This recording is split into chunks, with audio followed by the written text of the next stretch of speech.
Assalamu alaikum. Good afternoon, everyone. I want to tell something about this artwork of mine. This artwork is made of scrap iron.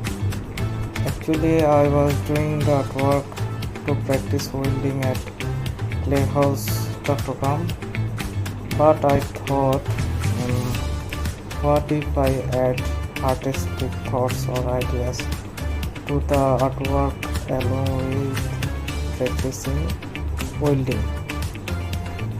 I wanted to dedicate the artwork to my mother.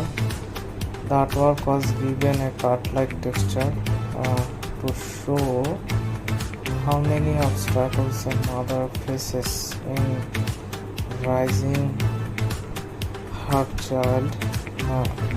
This is a brief discussion about